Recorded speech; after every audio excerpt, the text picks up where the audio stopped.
Call the meeting back to order. Mr. Ritchie, would you give us an announcement from closed session? Yes, Mr. Mayor, thank you. No reportable action. Direction was given to staff. Thank you. Okay. Next item is Pledge of Allegiance. Mr. Thompson, would you? Sure. Please stand. Salute, pledge. I pledge allegiance to the flag of the United States of America and to the republic for which it stands,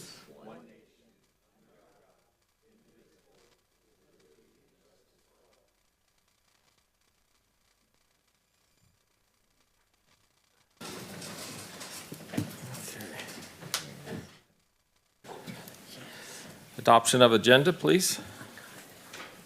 Do I hear a motion to adopt? So moved. Call the roll. Oh.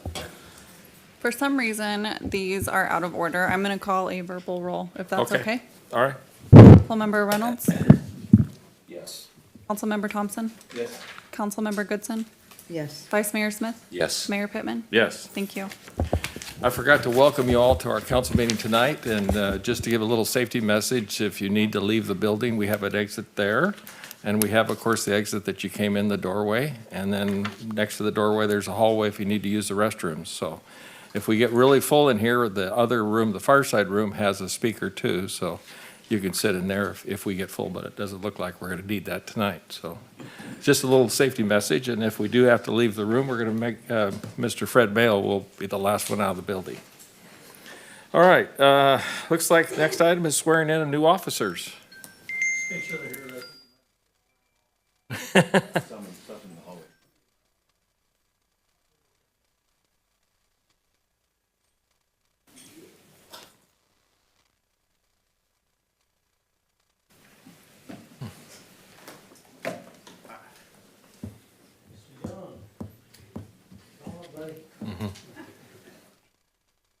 So, this is actually an extra special for me because this will be the first time I get to swear somebody in as police chief here. And I really couldn't ask for two better young men to be able to swear in. They're doing an outstanding job. All right. Mr. Young. I state your name. I, Jason Youngs, Do solemnly affirm do solemnly affirm that I will support and defend that I will support and defend the Constitution of the United States and the Constitution of the State of California the Constitution of the United States and the Constitution of the State of California against all enemies, against all enemies, foreign and domestic, foreign and domestic, and that I will bear true faith and allegiance and that I will bear true faith and allegiance to the Constitution of the United States to the Constitution of the United States and the Constitution of the State of California, and the Constitution of the State of California, that I take this obligation freely that I take this obligation freely without any mental reservation without any mental reservation or purpose of evasion, or purpose of evasion, and that I will well and faithfully discharge and that I will well and faithfully discharge the duties upon which I'm about to enter the duties upon which I'm about to enter for the city of the Oroville Police Department. for the city of the Oroville Police Department. Congratulations. Thank you, sir.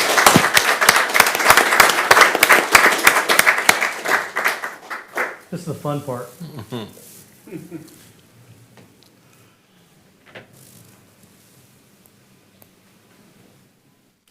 Here you are, my friend. Thank you, sir. All right. We're killing it.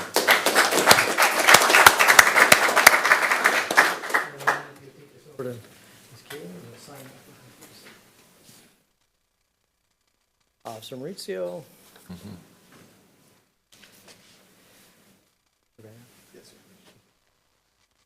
Officer Maurizio Moreno, another fine, fine young man. I got to teach both these guys in the academy, so now being able to work with them on a different level is extra special. Please raise your right hand. I state your name. I, Mauricio Moreno, Do solemnly affirm do solemnly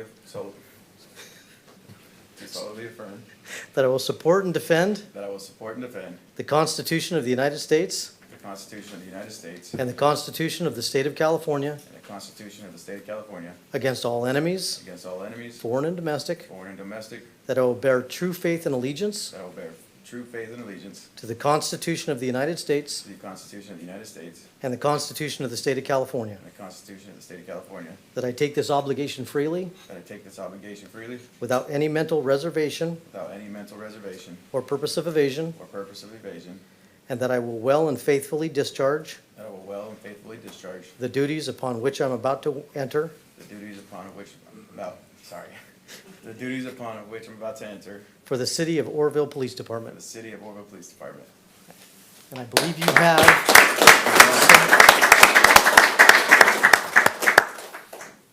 I'd much rather have family pin this on than me, because it is a family commitment. It's true. Sir? Thank you for your son. See if I can stop.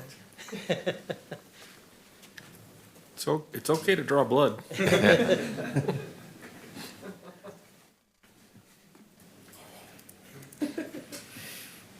just slides in there, we'll get it later. Sometimes it grabs that cloth. Here, if you just slide that down there. You can just slide that right down. We'll get it on there.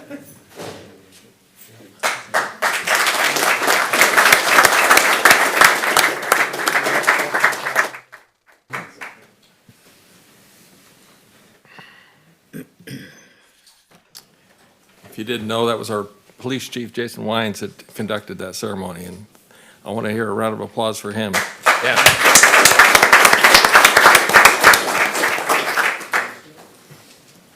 lot of things coming with the new police department. Keep an eye on us. Next item, Miss Southside Sidewalk Initiative. You are up. Gonna go out there? Yeah, you know. It's probably easier if I just do it from here, and I have Kayla as my point person.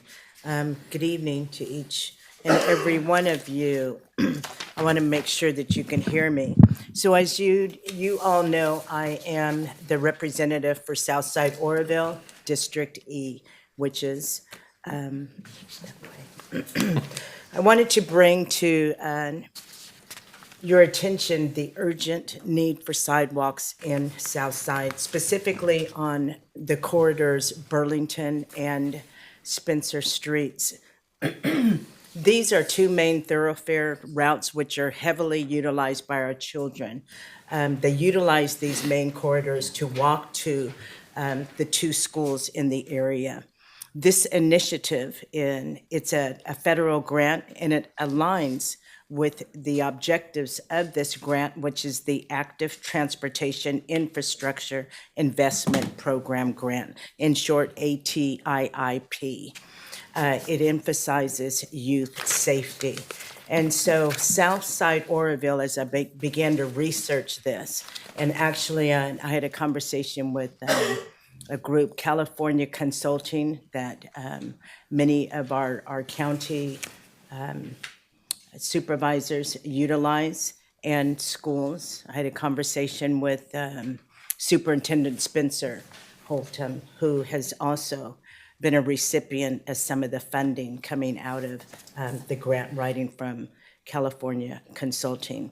So Southside, this initiative, it fits the specificity in this grant, and we qualify for it. So the purpose of today's presentation is to highlight a potential grant opportunity for the City Council and for the city staff to explore.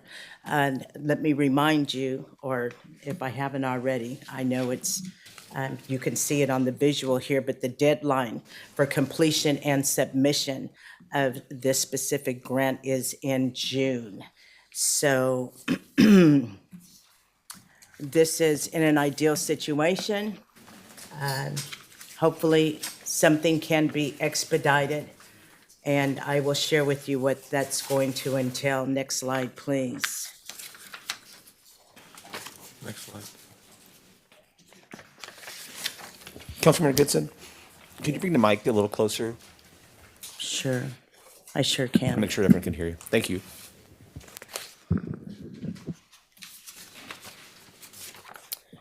All right, so the Southside community, let me know if you can hear me clearer. Southside community, the key focus, the primary objective is to ensure the safe and connected sidewalks. And I say connected because there are sidewalks that are sporadically throughout south side, but there's a huge disconnect. And so when you look at the sidewalks that lack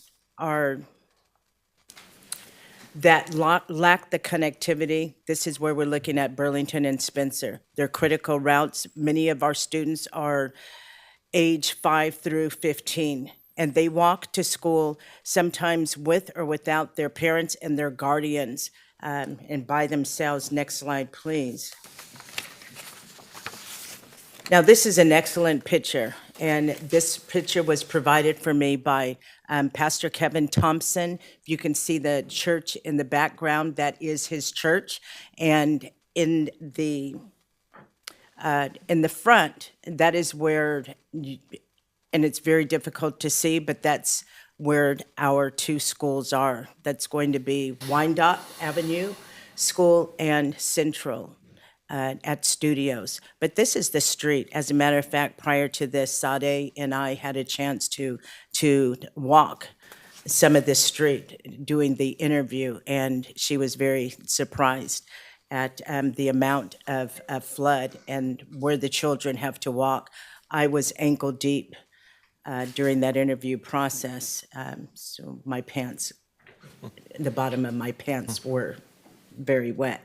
So both Burlington and Spencer streets, and we'll get a visual as Spencer later on, they lack the sidewalks. And so as you can see with the visual, it poses significant safety risk for children walking to school. Constructing these sidewalks in critical areas leading to the school is really crucial.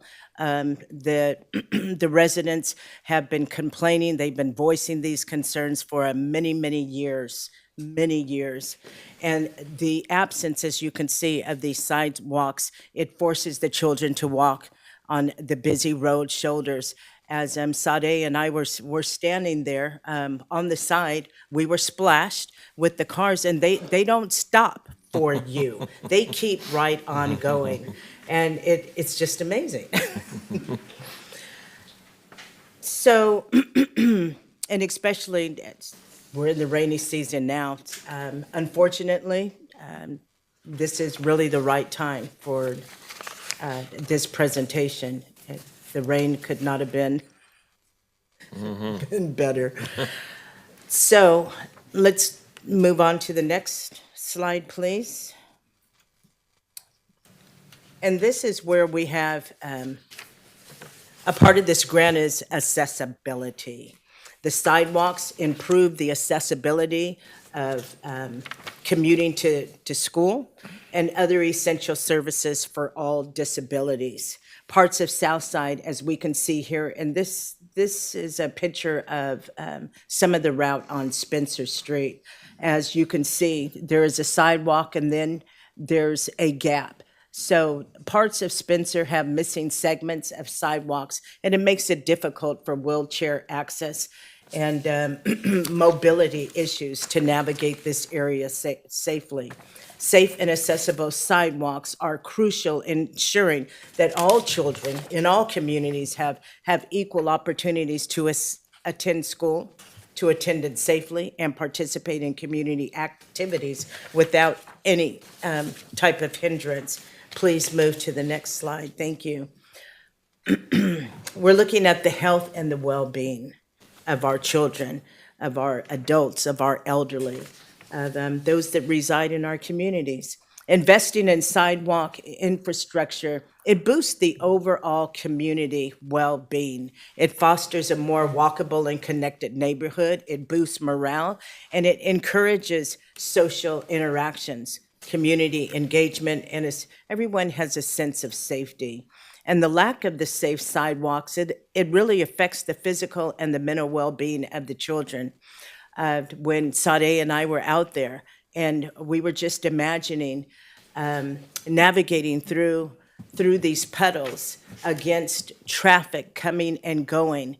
Imagine what that does to the physical and the mental and the emotional well-being of our children. We're asking them to, this is your job in life, to go to school, to get a good education, and look at what some of our children struggle with going to school and getting back. Imagine being in school with your pants wet, with your shoes wet, with your socks wet, and trying to engage in your class. So it's having to navigate these unsafe paths. It's stressful, and it really is physically exhausting for young students. When children and their families feel safe walking to school, it enhances their quality of life and it strengthens the community bonds. Next slide, please. You know, I came across these photos years ago. Mayor, you might know something about these pictures, but I believe it was around 2007, 8, maybe. I have it in my office. You have it in your office? Yeah.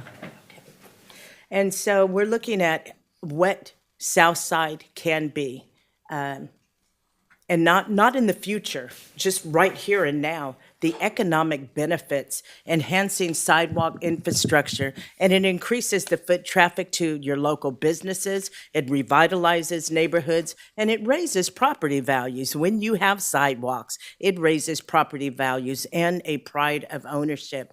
What it also does is supports the educational equity by providing all children with safe access to school and ensuring regular attendance and punctuality. It's really crucial to the young minds that we are sending to Let me school. add to that photo. Yes, the three please. pictures were a redevelopment agency project that was going to revitalize the last section of Myers Street, the strip stores there.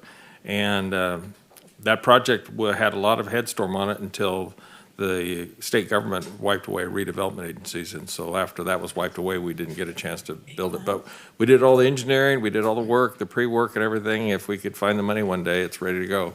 But that's what happened to it. The state of California wiped out redevelopment agencies, and that was lost. That's a good looking picture of what a gateway to Southside should look like. Next slide, please.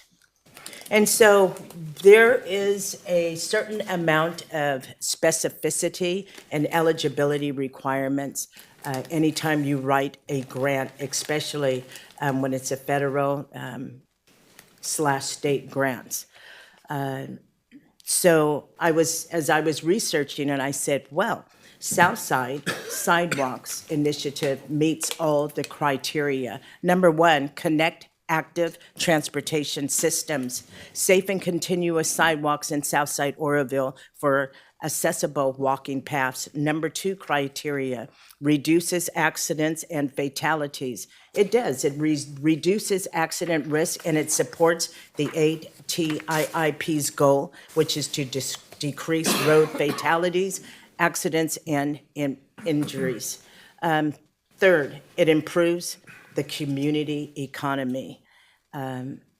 Investing in sidewalks, it boosts safety, it attracts foot traffic to businesses, it fosters vibrant community, and it strengthens the neighborhood's economy.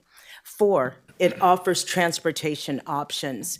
The project enhances pedestrian infrastructure. It promotes walking, and it supports the ATIIP's goal of equitable transport options for the community. And 5th, it decreases the greenhouse emissions. Safe sidewalks, it encourages walking, reducing car use, and cutting greenhouse gas emissions. And this one, again, supports the ATIIP's goal of a sustainable, healthy environment. Next slide, please.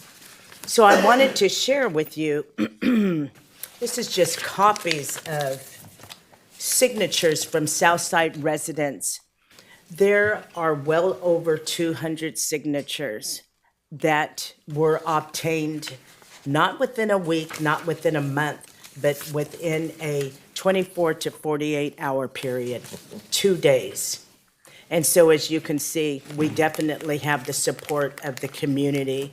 I was sharing with a person the other day, and they said, oh my gosh, this would be, she says, I have waited so long to exhale. And so, next slide. I just want to thank the director of Elder Dwayne Tiger Jones of the Oroville Boxing Club. I was hoping that he would be able to attend this meeting with the members of his boxing club. And he said, well, we got to keep moving. We are in training. And so that's a valid reason for not being here, but they were very instrumental in getting those signatures, and also the African American Family and Culture Center. So I just want to thank them. I want to thank the community residents for the support of this sidewalk initiative, and also thank you, Mayor, Council, and Vice Mayor as well. So in closing, I just want to I want to state that diversifying our efforts is really the key here. Pastor David and I met yesterday with Brian, with Fred, Tim, Patrick, and with Ivan from the county. He's a member of BCAC. BCAC. Right. And so together, we toured, we walked South Side, focusing on Burlington and Spencer corridors used by the children walking to school. And we had multiple brainstorming for grant opportunities. We discussed what that would look like, whether it be federal, state, and we determined that both are really vital. Probably a couple of city council meetings ago, we hired and we retained Ferguson Group, who are lobbyists on the federal side and the state side. And so we appreciate our partnership with them. We retained them for, I think, approximately $65,000 to assist us with the grant writing. And so I think what comes next, so I did a little research last night after we had our discussion and our tour. The city needs to hire a civil engineer with stormwater management and land development expertise, unless we have that here, to provide crucial data for the grant writing process. You have to be able to input what the needs are, what the specifics are. And so, and I know that we have great, Measure U money gave us the ability to hire qualified and well-trained staff. I think that's why you all came yesterday, because you'd have that expertise. You know what it entails to assess flood risks, designing effective drainage solutions, and plan what does that look like for safe pedestrian walkways. So with that being said, this is where my expertise ends, and I'm going to just ask Brian, Pat, Fred, or Tim if they have anything else that they would like to share. Sure, I'll Well, we piggyback. also have some questions in the queue from the councilman. You I want- can wait. You can wait? Okay. Sure, I'll piggyback this a little bit. I wanted to share with, remind the council and the public on a couple of things that we're doing that are in the hopper, at least for South Oroville. And before I even say that, I want to say we had meetings last week. All the council members and department heads all met with our new federal and state lobbyists, the Ferguson Group, and Paul Yoder with his firm. And I have to say, I think in just about every single meeting, South Oroville came up. So I want to make sure everyone's aware of that. Thank you. It seems like it's a priority of this council. With that said, there's two things that we're currently actively working on. The CDBG grant would be the drainage study that we're hopefully that would help get us to 30% on that. And I think we find out in May, right? We find out in May on that. So that's one thing that we're doing, and that's critical. We also have the Rule 20A, which has been around for years, and I haven't forgotten about it. I actually had an email on it on the subject today. Again, we have a project out there that's estimated costs are $6.5 million. We have about $1.6 million in Rule 20A credits. We're advocating very hard for the city to receive additional credits that were, frankly, there's many agencies out there that had projects that no longer are eligible projects, so they're reallocating those credits to eligible agencies. So we're advocating for that. We'll learn about that March 10th is the date right now that we've been told. We'll have a better understanding on that. So there's a couple things we have in the works.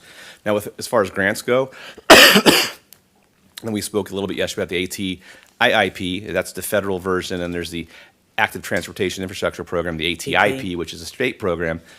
The state program is the one that actually funded the 162 sidewalk project that we're doing right now. And if everyone recalls that, I shouldn't say we, I was not here.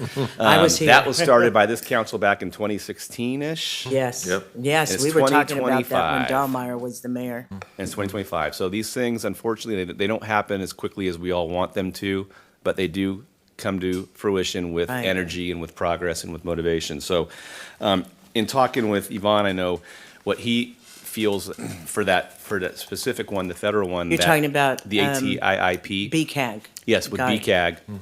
It seems like for that particular grant, certainly it's something that we could try to push forward. However, given the lack of funding in that and the competitiveness, because it is a federal grant, and the fact that there's a couple things we could do to better position ourselves, he recommended going down that path, which I'll talk about here in a Okay. minute.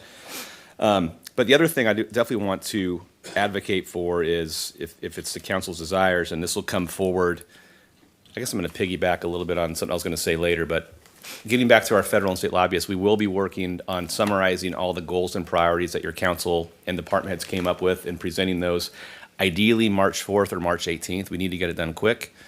And then from there, advocate, and one thing that I know is coming up is if there's earmarks again at the federal level, I would really think this could be a good opportunity to potentially receive an earmark and possibly get a couple $1 million that would maybe chip away at some of those Right, more right. critical areas in South Oroville. So It's going to have to be done in phases anyway. it is going to have to be done in phases, right? It's a significant project. So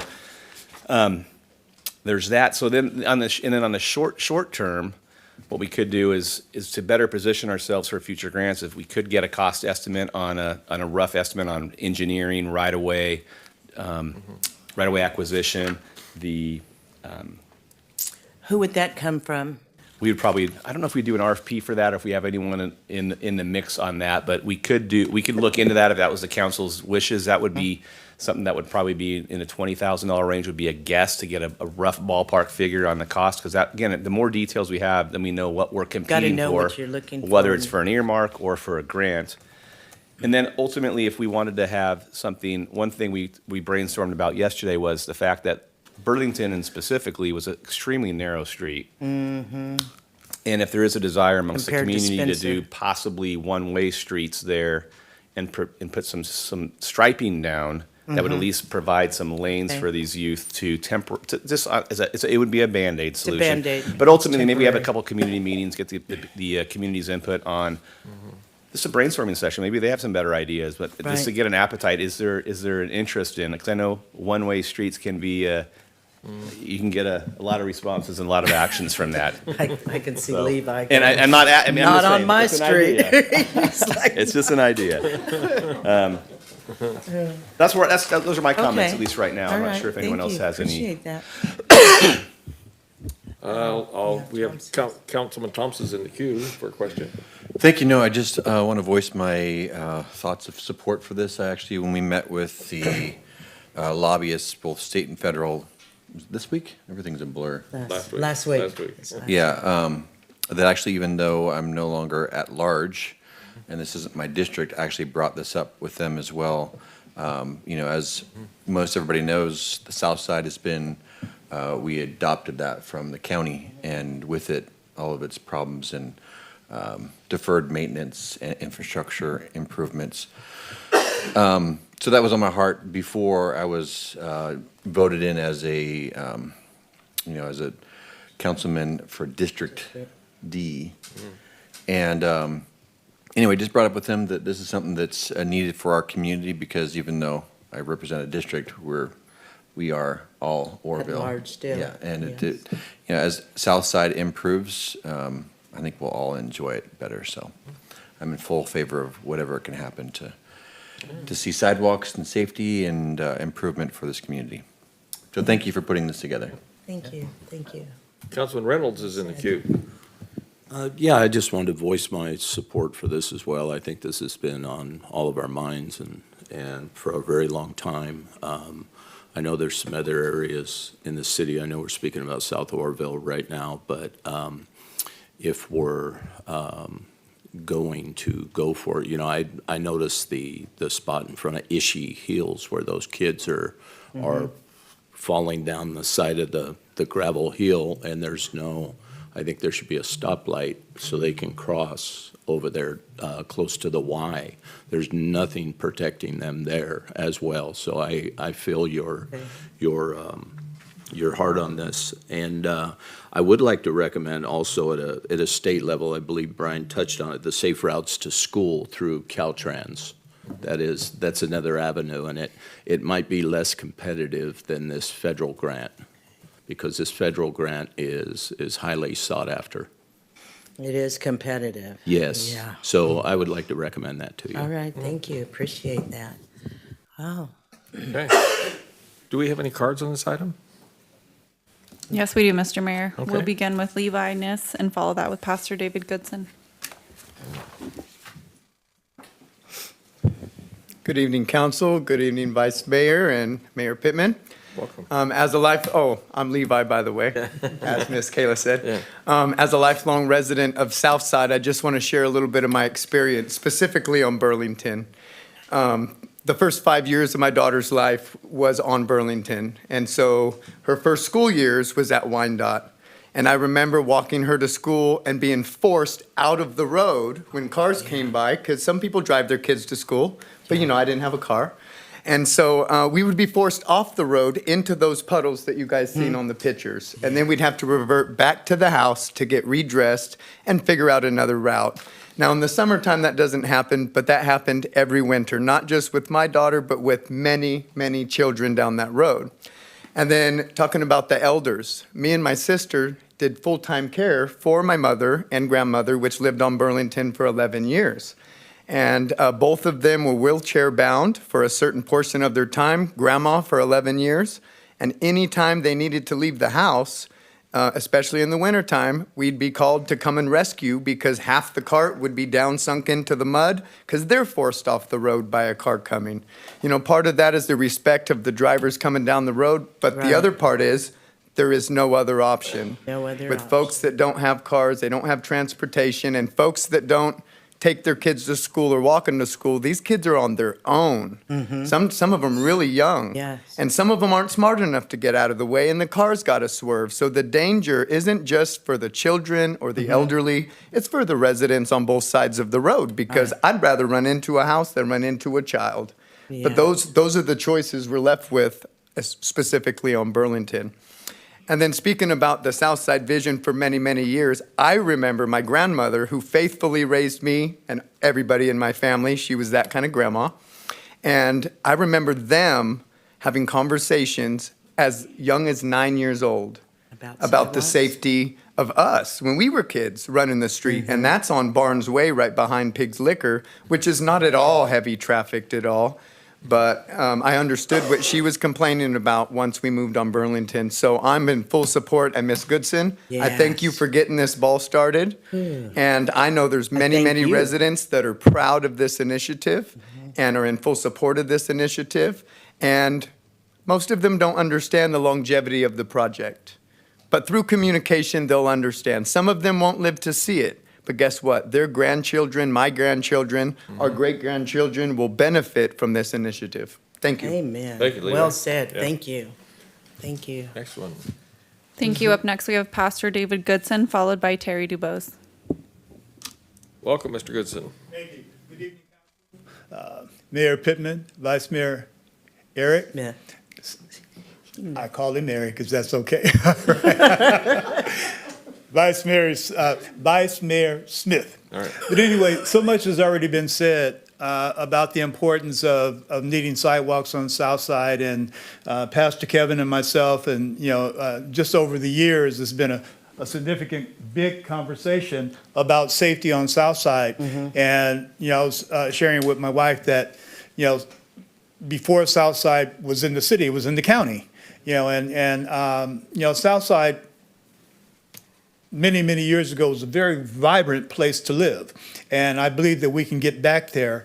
And with these types of improvements, it's going to really improve the psyche of the residents and people. It's just going to move people up in terms of how they feel about themselves. And, this is a multi-year project. It's going to take a while as I begin to understand how the funding will come about. But my suggestion is that if you're going to go after the monies and you do it in stages, map out the whole project so that, so that it's not a 25-year thing from now, and that, just like the 162 project got done, hopefully that Southside can be mapped out that way, and even if it occurs in stages, but it'll get done. And the importance in the meantime of having a short-term solution is important for these youth, because if it's going to take a while to actually get everything that's needed, then we need something now during this season, whether it's the one-way or whatever can be done to deal with the issues of safety and walking. And everyone that came out yesterday was able to see, what it all looked like. I just want to, Pastor Levi, he really summed it up really well as a resident of living there, and Right. described what it was like, or what it was like for him and his family at that time. So I don't have a whole lot more to add, but I think that everyone can clearly see, and I heard that the council was very supportive of this initiative. And one of the most important things for our council is that the ball not be dropped, and that, I have heard from some citizens that it takes a long time sometimes, and that things don't get moved forward. So I'm just encouraging you to, hold on to this one, move it forward, and keep all the constituencies updated on this. Thank you. All right, thank you. Oh, Terry. Oh, Welcome, Terry. welcome. Council, my name's Terry DeBose. I'm here tonight on behalf of Congressman Doug LaMalfa. And I had a conversation with him and our chief of staff about this project. Thank you for bringing it forward. And the importance for the children's safety is just really very important to the congressman. He's very supportive of the project. If you move forward with federal grants, we are happy to provide letters of support. And as Brian said, they're not earmarks anymore, but the community project funding, we don't know if that's going to be happening or not. And if it does, we usually get about a 2-week window of time to get your application in. Brian knows as well. And the timeliness of it, it takes time. There was a community project funding put in for the Veterans Hall that took 2.5 years, I think. Yeah. So, like you said, it's going to go in phases. Yes. And so that could be part of the phase if it does happen and if you were to be chosen. So just wanted to let you know about that, and thank you. Appreciate Oh, that. thank Thank you. you. Thank you very Appreciate much. that. All right. Vote of confidence there. Any other cards? Any other? That's all I have, sir, for this right. item. I clearly see there's consensus here to move forward with whatever staff can come up with. I think that, as we've all mentioned, kudos to Councilman Goodson to put this package together. And you can't get anywhere if you don't have a great idea. And I think it's a great idea to move forward with this. And we certainly inherited the problem as the county developed. And I want to make a mention, too, that you mentioned the rural, the PG&E Rural Underground funding. One of the reasons that was held off because the project for the strip malls on Meyer Street was to be done first, or no, to be done after the undergrounding was all done. And so it never mixed up because one didn't happen. And that's a good example of government moves slowly. Because the RDA was wiped out as far as an agency. So I'm glad we're still hanging on to that because we still, I think, are the highest and best use of that particular underground money for that Meyer Street. And then the county actually was going to give us credits for it, so that's a good thing. And that's one of the major things that ties together for any project like this is to put things in play and make sure they all get work. So any other, I'm just saying by consensus, we should move this along and see where it takes us. Any other comments? I concur. All right. Thank you, everyone. Thank you so much. Thank you all for coming too. It's a great presentation. Next item is public communication, hearing of non-agenda items. Do we have any cards? Yes, we do, Mr. Mayor. We'll All right. begin with Tom Turk and follow that with Lonnie Lynn. Mr. Turk, welcome. Council members and staff. I born and raised in Oroville and been here all my life. I know most of you and a lot of you know me. Some happily and some maybe not so happily. Anyhow, I'm here this evening, been in business several times in Oroville and been in real estate for a number of years now in Oroville. A big concern of mine and many of my constituents is vacant buildings in Oroville, and many reasons why buildings are vacant.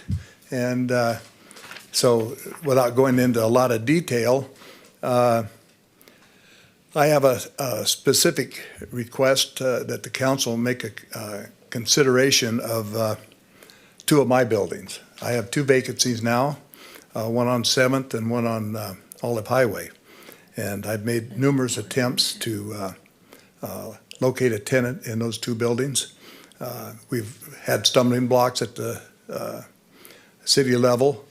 No one in particular's fault, but just the code and what they're allowed to do and not do.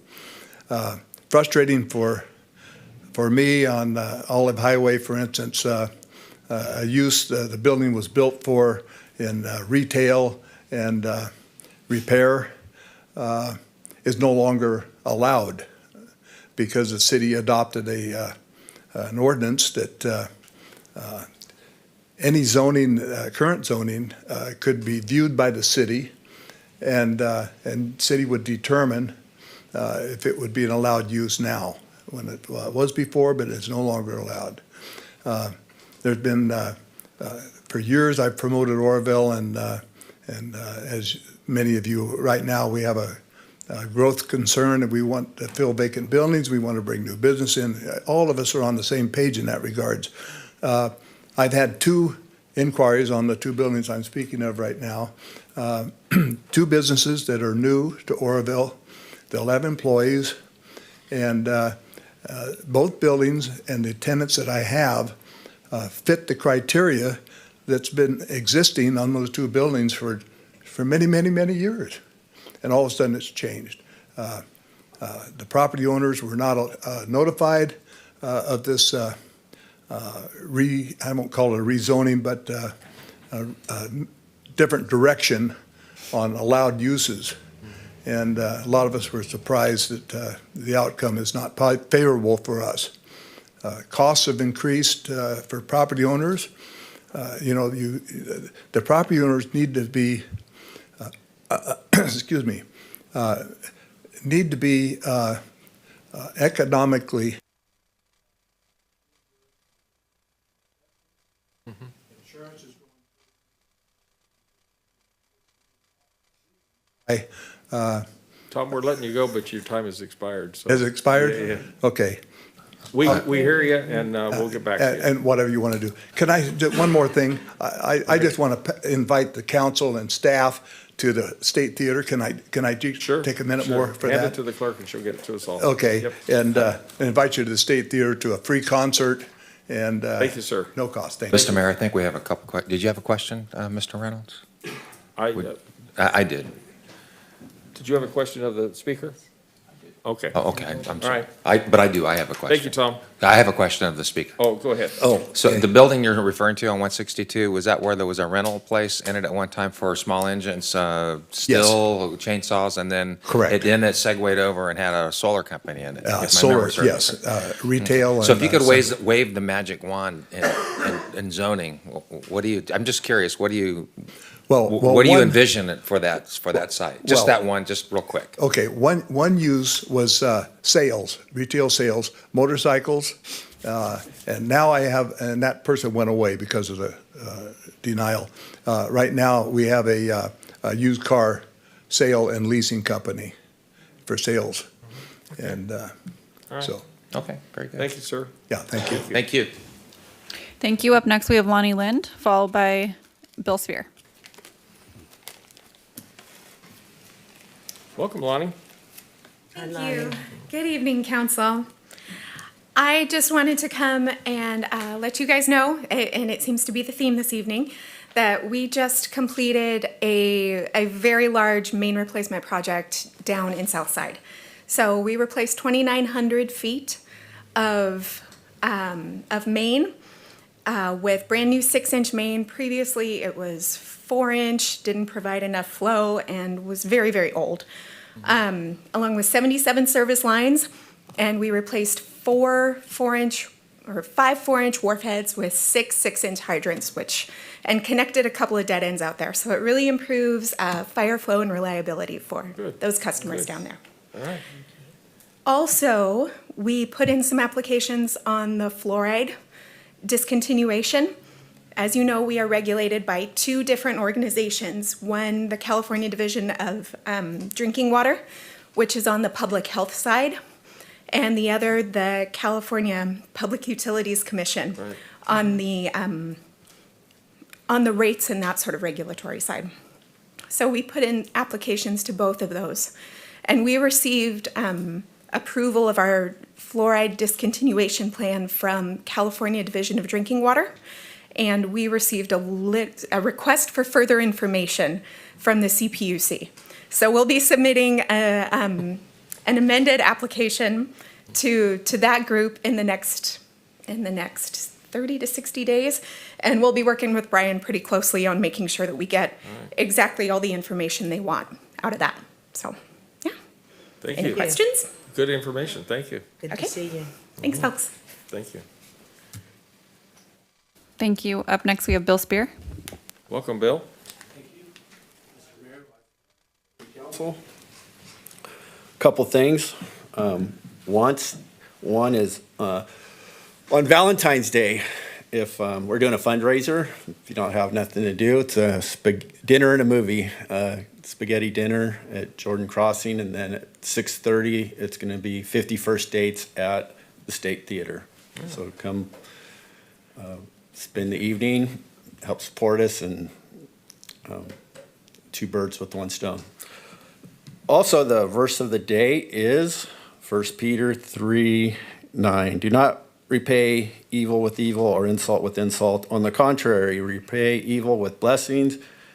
Because of this, you are called so that you may inherit a blessing. Also, I'd just like to pray for y'all, pray for our South Side. Excited to see some movement there. So Lord, we thank you for your word. We thank you for what you're doing in our city, and we thank you for our South Side. We thank you for the improvements that you are going to do there, and all of the people that live there. We pray that they would be encouraged, that we'd get some momentum going, that we would get everyone working on the same page, the federal government, the state, the county, and the city. Lord, it is a big project, but you are a big God, and we just pray for your provision. We pray for supernatural favor to get this done. As they're speeding up stuff in Southern California and the state regulations and the EPA and all that stuff, and I just pray that we'd get a little bit of runoff from that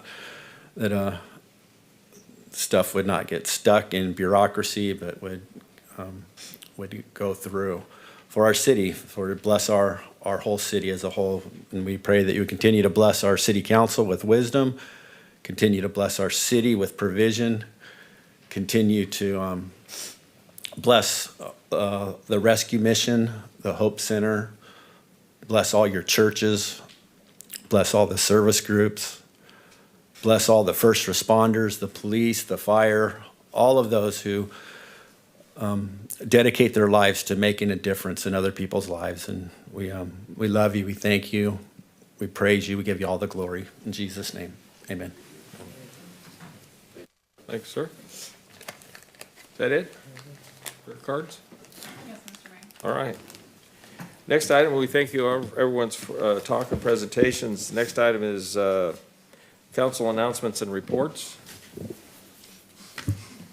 I'm going to start off real quick with one that the public has been very interested in, and it happens to be on Highway 162. I asked one of our engineers, what is that thing?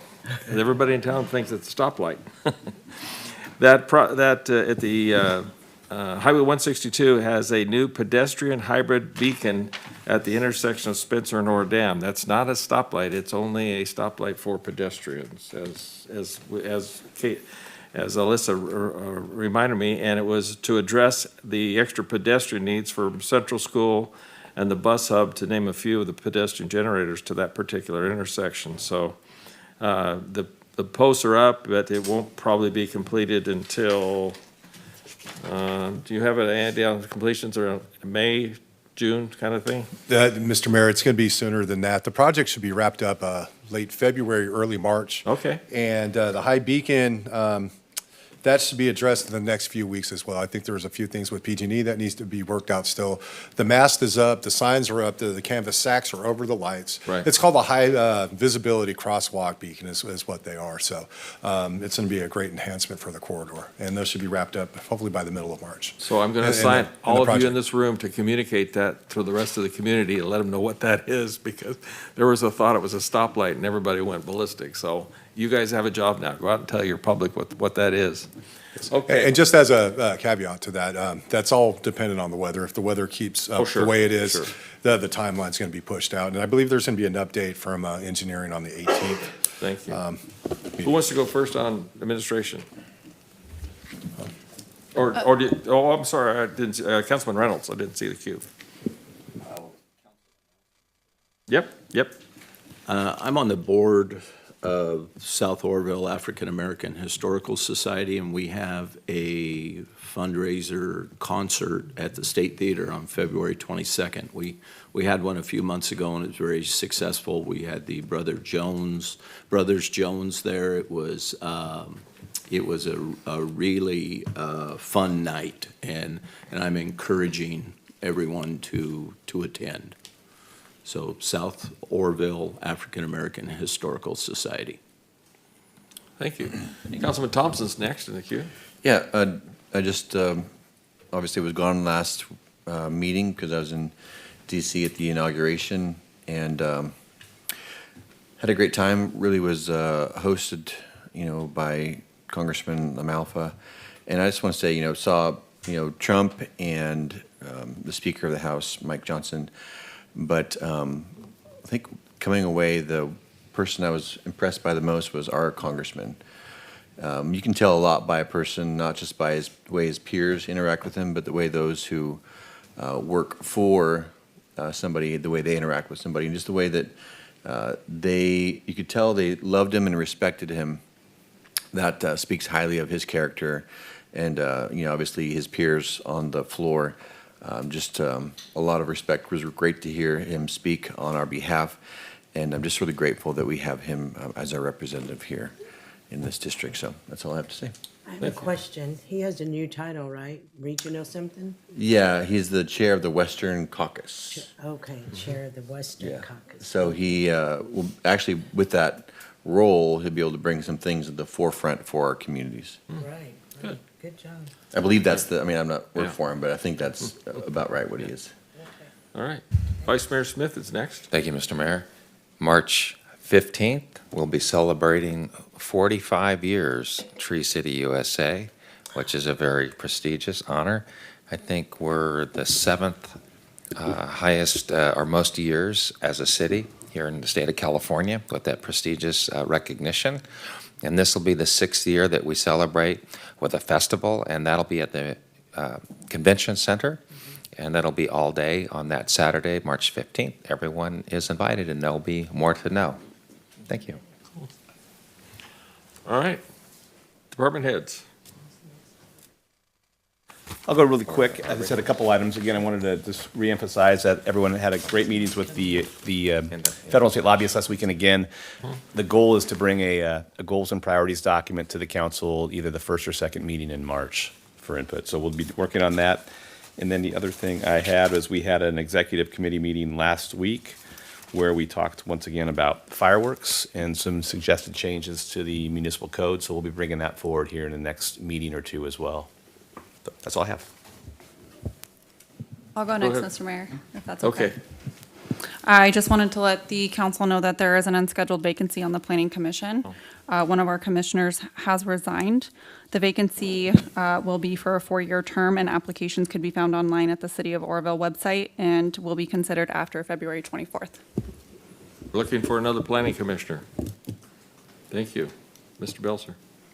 Yeah, just our January report for code enforcement. We closed 64 cases and opened up 58 new ones. We towed 20 hazardous vehicles off private and public spaces. We had 1 building code case, 19 graffiti cases.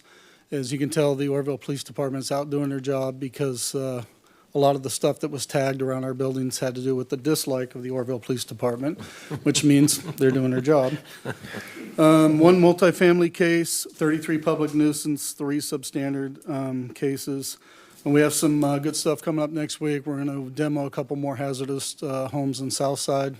And so good work with Colin Huber and getting our warrants through. These are locations. One's burnt. The other one is a hazardous house that's utilized for traffic and drugs. And so we've managed, with the help of the police department, to move everybody out of that house, and it's going to be demoed next week. All right. Good to hear. Bravo. Who's next? Patrick? Go ahead, Pat. Yeah, no, you got the diversion. Go I ahead. don't have anything this week. I'm saving up for All right. for another week. All right, Fred. Public Works, we've been at the ice cream shop all week, so nothing new to report. Just kidding. We're out pretty working feverishly tonight and earlier today. We're going to have probably 3, maybe 4 crews out most of the night tonight. Several calls, just a lot of typical stuff with all this rain event. Also, the Chinese New Year parade was this weekend, and it was a bit of a debacle with the rain, but from what I've heard, it actually went off okay at the State Theater with that last-minute transition. I want to thank the city clerk for helping handle that, so I appreciate that. Also, we did have something new kind of pop up. I just want to kind of keep this very high level and very simple for now, but over at one of our retention basins, we do have a low-head dam, and there's a little bit of seepage coming out of it, and public works crews have been over there working on it, and we're monitoring it through the night. Everything is stable, it's safe, but just want you guys to be aware, there is a lot of activity off of Canyon Highlands Drive, and so if you get any questions, you can direct them to me. It's regarding the Argonaut Basin over there and the Lowhead Dam. And want to thank Chris and the chief, police chief too, with some of the coordination that took place out there today. So without them, it would have been a difficult day for us. So. Wines, anything to? Not much. I think I got behind my desk, I think, for 30 minutes this week so far. The only thing I can really add is I really appreciate how everybody's coming together. From Ron and the entire staff, I don't know that I've ever worked with such a cohesive group of people. So that makes what I'm potentially planning to do for the PD so much easier because there's so many groups to pull from. So I just want to put that out there. I'm really impressed with what I'm seeing, and just want to thank you as a newbie for all the support. All right, excellent. It's good to hear. This side of the room, Ruth, Amy, nothing? All right. Well, thank you. All good stuff to hear, and we'll keep our fingers crossed with the storm as it hits us and the drainages that are running. And that one has failed a long, long time ago, the one you're talking about. So it's good to hear you're on it, because that one, a lot of water flows through that area. I'd like to add a little bit more to that. After the weather improves somewhat and that retention pond drains down, we're going to have DWR DWR was out there with me today, but we're going to get probably a consultant on board very quickly to do some geotechnical looking at the structure. So we'll be coming back to council soon, I'm sure. Okay. I'm glad you reminded me. I just met with the Federal Recovery Alliance group on Monday, and the work with the Army Corps of Engineers is planning to come. I don't know if they've reached out to you yet or not. They were talking with Sabutco, probably May sometime for that inspection of the levee. I have heard some chatter about that in May, and I'll do some more homework on it. So go ahead, Brian. That is correct. We have 2 days bookmarked in, I think it was Wednesday, Thursday in May. They're going to be out here. Michael Bassett's coordinating that. Okay, so that'll be a big thing to here happening to our levee to make sure we get the Army Corps involved in that, so it's a good thing. Absolutely. All right, we're moving to consent agenda. Any councilman have anything to do with the consent agenda? I'm going to pull items 2 and 3. You looking for a motion? I'm looking for a motion. I move that we approve the consent calendar exempt items 2 and 3. Second. Call the roll, please. Let me see if this is working. If not, I Okay. will call the verbal one again. All right, go ahead. Did it work this time? Perfect. Motion passes with 5 yeses, 2 absent. Well, good job. That apartment complex is flooded again. Did you get the message? Mr. Mayor, or Vice Mayor, I'll let you handle the item number 2. I have a conflict with it, so I'll. Okay. So this has to do with approval of a resolution accepting all deeds offered by dedication for public use within the Mission Olive Ranch subdivision. Is there any further discussion or any public comment on this? I'll make a motion that we approve resolution number 9344 and authorize the mayor to sign. Do we have a second? I'll second that. All right. Take a vote.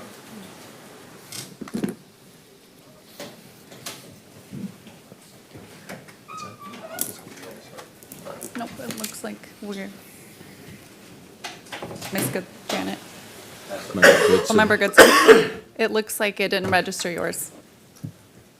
Perfect, thank you. Motion passes with 4 yeses, 1 abstention, and 2. We good? I have some water.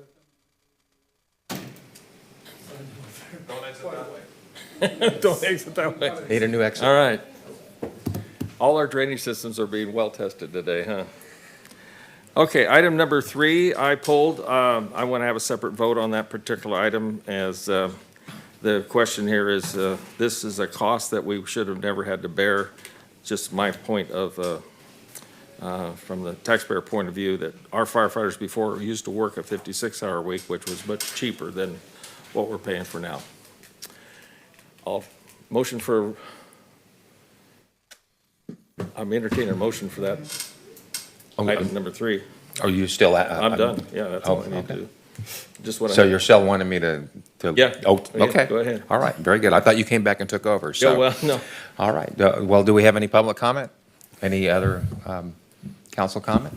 So do I have a motion? I'll make a motion that we approve resolution number 9345, ratifying contract amendment to the CAL FIRE contract, increasing maximum amount payable by approximately $335,527, bringing total contract to $5,431,753 for fiscal year 2024-25, associated with transitioning from a 72-hour work week to a 66-hour work week. Do we have a second? Second. All right, call for the vote.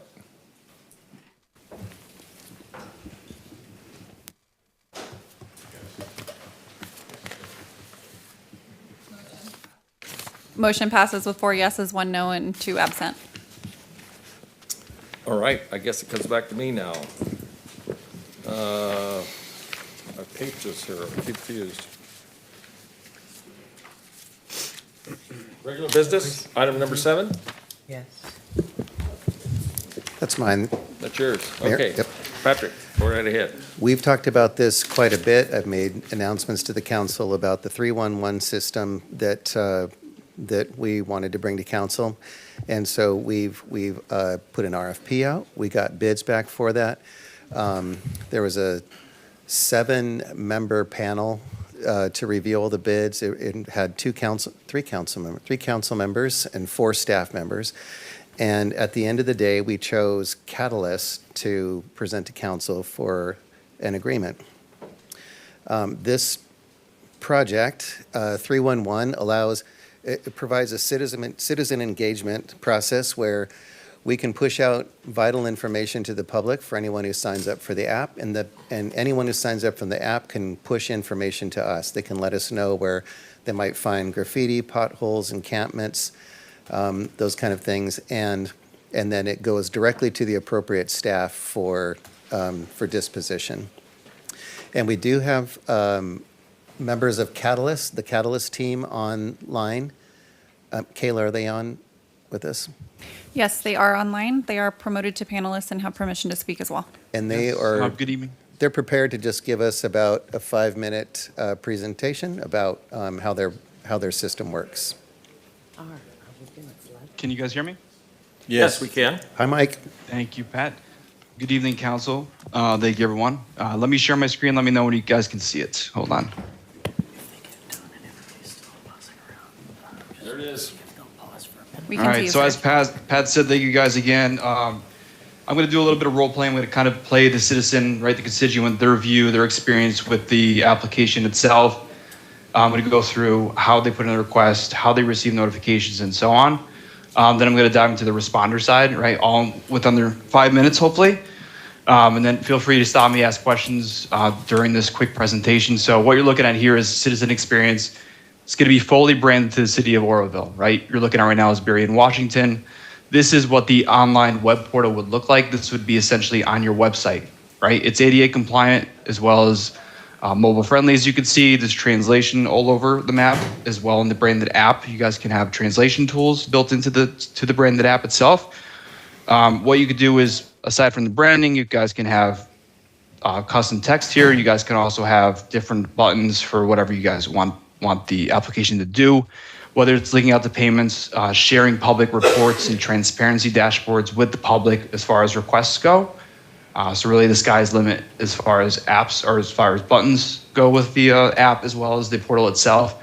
But from a constituent view, they have access to a knowledge base, which is like an FAQ. So if they want to review commonly asked questions, they can review these, they can share these, they can vote on this information, whether it's helpful or not. They can send in feedback, share this with you folks, right? So you guys gather what kind of articles are being viewed, what kind of feedback are you guys receiving. You guys receive this internally through a report writer. But more importantly, and most importantly, you guys can give access to putting in requests, right? So any issue types they have here, this is what the public would see. Again, same experience on the branded app. So if they want to report, let's say, an abandoned vehicle, they can start typing out an issue here. If I choose abandoned vehicle, there's what we call a prompt in a script that's prompting the constituent to say, hey, make sure the car's been there for at least 3 full days before you report it, right? Let us know it's on public property or private property or along a roadway. You guys can also provide what we call custom fields. You guys can set these as requirements or optional. It's completely up to you, right? So as you're gathering this data, again, as this request information is being captured and set downstream, whoever's responsible is going to get notified of this information. You can also point back to FAQs, right, that may be related, so it might answer that constituent's request. Maybe it's a question they want to ask instead.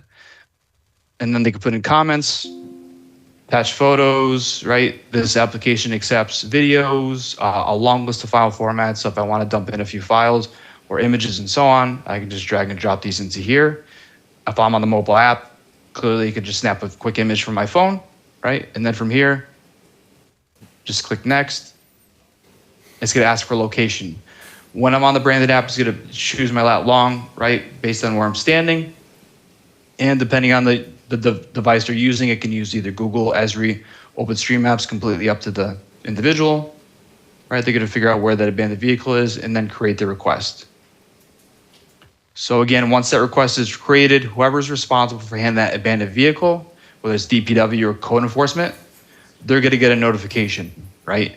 To let them know that a request came in that they're responsible for handling. From the constituent side, they're going to get this content here, letting them know, hey, give us 48 hours to take a look at this request, right, before you follow up tomorrow. They're going to get an ID number. So if they did report a request anonymously, they're going to have an ID number to call back on and ask for any updates for it. But with having an account created through this or the branded app, they can add comments throughout the entirety of the request, all the way up until the request has been closed. So if I forgot that information, right, or if the public works crew goes out there and assesses that a vehicle asks for additional information, they can communicate back and forth through this history all the way up until the request is closed. So other benefits constituents have with this product, right? They have their own dashboard. They can see all the requests they've put in. So if I want to go back and see this garbage missed pickup that happened quite some time ago, I can see the complete history of this. There's also a survey tool built into the system as well. So In the event you guys do send out surveys for individual requests, right? I can't find one at the moment, but you can send out surveys upon close, and you guys can collect that information once the request is closed. As Pat mentioned, there's a notices feature as well. So if you want to push out notices, whether they're more urgent, right, in an area, right, or specific to an issue going on as far as a wildfire or a water main break or something more urgent, you guys can ping these issues to the top, right, and notify your residents through the app in real time. So that's how our notices feature works. So that's really the user experience from this application. Going back to the reporting is really built into the system as well. So if you wanted to share transparency with your constituents in the community, this happens to be live data from Rochester, Minnesota, but they're sharing like top 10 requests. If you guys want to share data as far as geography of requests coming in, open in progress, again, this is what they're sharing today. Any questions on the citizen side before I dive into a quick look at the responder side? Yeah, Councilman Goodson has a question. Sure.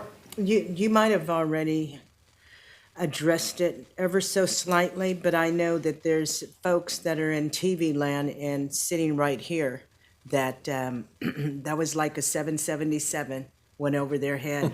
So I like the fact that the program is a centralized communication system, and it is designed to be user-friendly.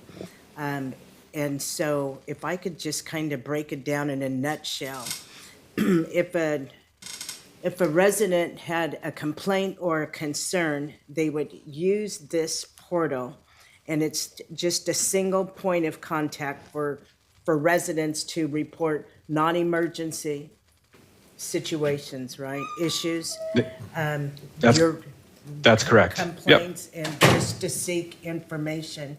So a resident can they connect directly with the, like, chat online and voice their concerns and resolve, like, you know what a chat, like when I go shopping, it asks me, what would you like to chat about this product? So here's my question.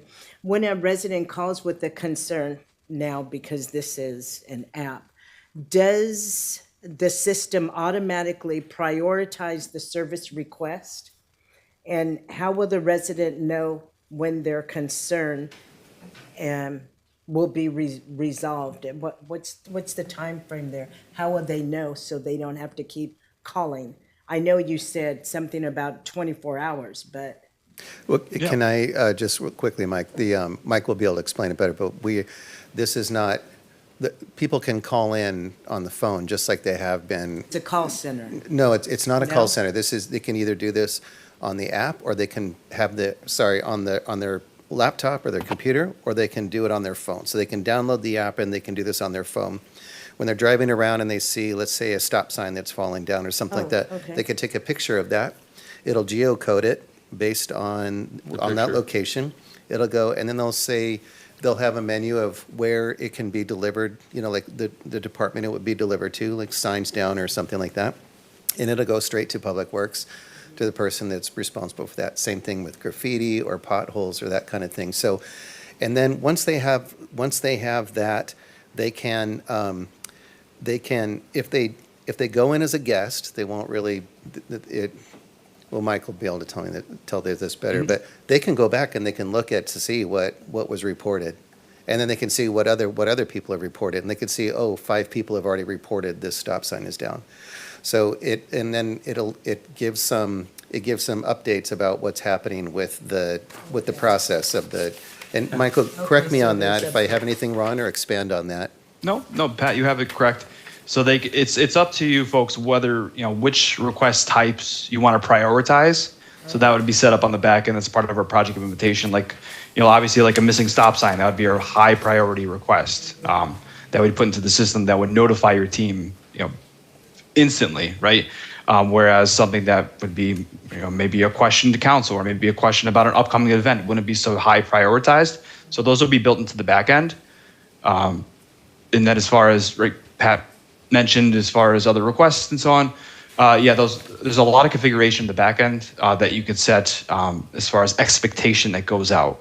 For a pothole, you guys can have a separate message going out, kind of giving that expectation saying, hey, before we fill this, we have to go on and expect it. You'll be notified. So the expectation's set once the request has been opened. And it could be set ahead of time with those prompts and scripts. So again, as you saw, if I choose like abandoned vehicle, you guys can customize the messaging there, right?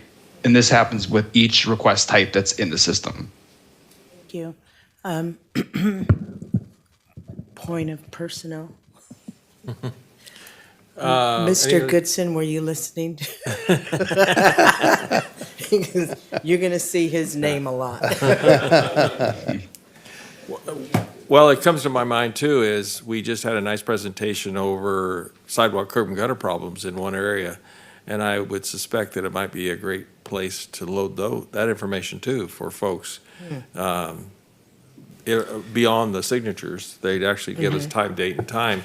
So Mr. Goodson's already ready to come, so Vice Mayor Smith. Yeah, thank you, Mr. Mayor. So cost, I see that there is an initial first-year cost of $45,750 and then an annual recurring cost.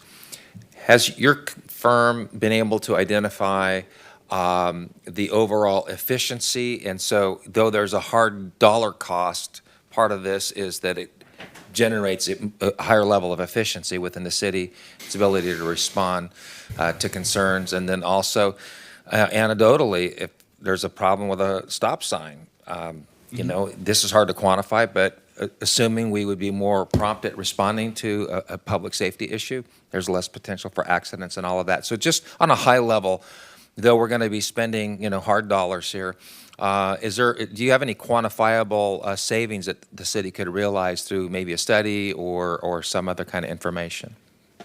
Yeah, I mean, I could talk high level here about our reporting that's built into the system, right, and share some data from some other cities around you guys with the response time, right, of some of these requests, coming in and so on. So I could definitely share some of that data, but the reports are built in as well, so you guys can see the numbers of requests that come in real time, right? The response time in cases. So, you know, some departments can see where they need resources, right? Where the majority of the requests are coming in and measure them through our reports that are built into the system already.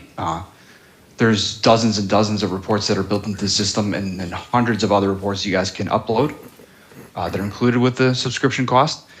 So this is data that you guys can share among departments, right? That you guys can benefit and from a cost perspective and a time savings perspective, absolutely leverage. Yeah, I appreciate that. Our mayor stepped out for a moment. Councilwoman Goodson. Yes, thank you. We do have a quorum. So we do need to pause. Yeah, good point. Thank you. That's point of order.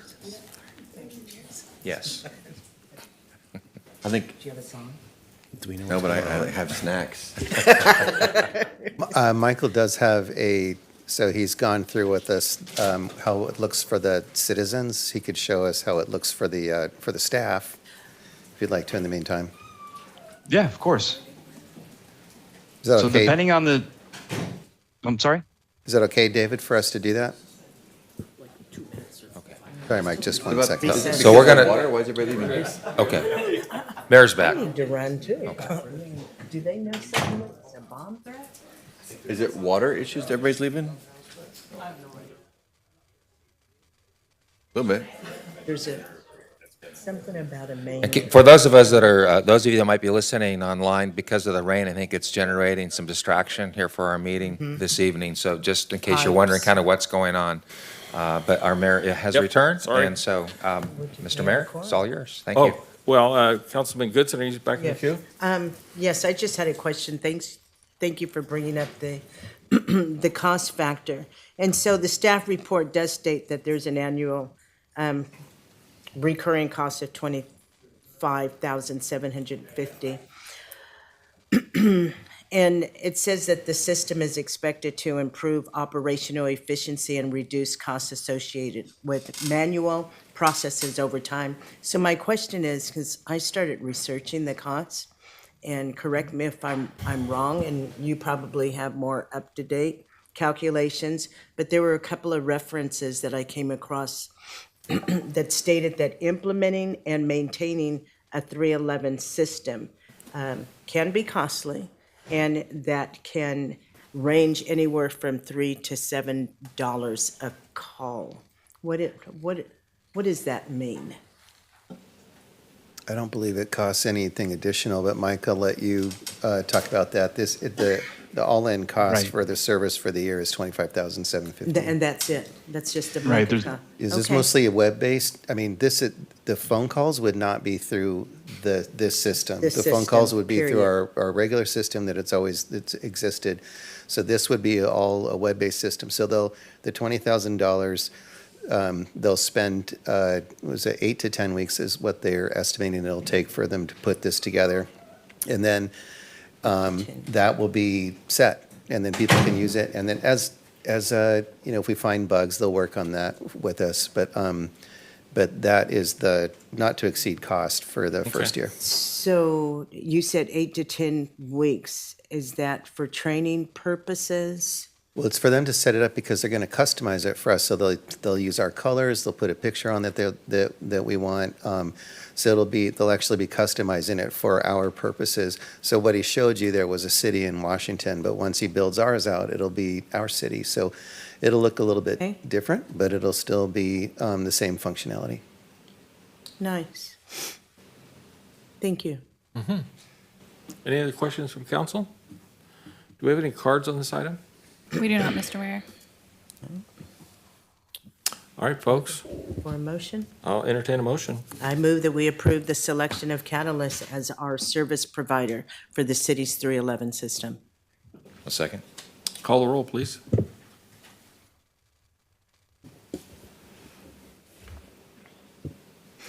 Motion passes with 5 yeses and 2 absent. Thank you all. Item number 8 is a presentation from All American Welding for new safety fencing for Table Mountain Boulevard. Fred's not here. Yeah,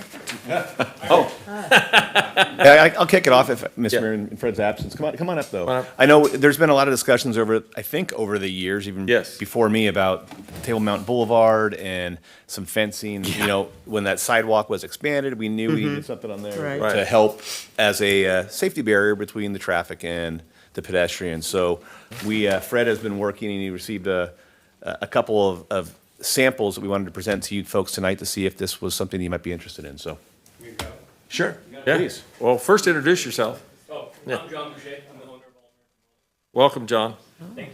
Thank you. And these,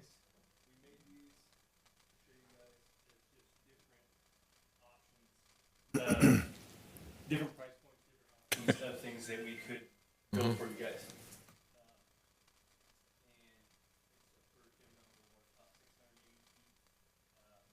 And all three of them are a little bit different price points. And everyone seems like it's kind of goes with the theme that we've had in the past, like the roundabout and everything else. But what we would do is it's for vehicles. It's not made to stop a vehicle. Right. Okay. It's made to stop someone from accidentally stepping off the traffic. But what we do Inventive. is, the goal of this would be to make them safe. So that they are, inevitably, if someone does hit one, There's damage. it's easier to replace them replace. than like the ones at the roundabout that have been cut off and left, and it's a lot harder to repair those things. Yeah. In this case, we would be able to even hopefully have a couple of them that could be in storage, ready to go, just in the case that will happen. The modular replacement. Yeah. Yes. Well, I appreciate that. I will say that I was there for when we did the mural attachments to the wall. And we had probably 20 people on that sidewalk, and almost every one of them almost walked off the edge of the sidewalk. And we're finding out that's a raceway to speak of. Right. We heard a report the other night from Tim, and remind me, what was the numbers coming down Table Mountain? 76 miles an hour from our new radar trailers. And that, yeah.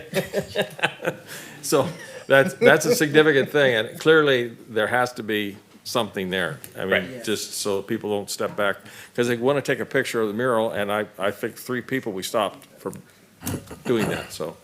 Councilman Goodson's in the queue, excuse me. Yes, I do have a question. I was looking at your report, and so my question is, the post can be surface mounted to the concrete?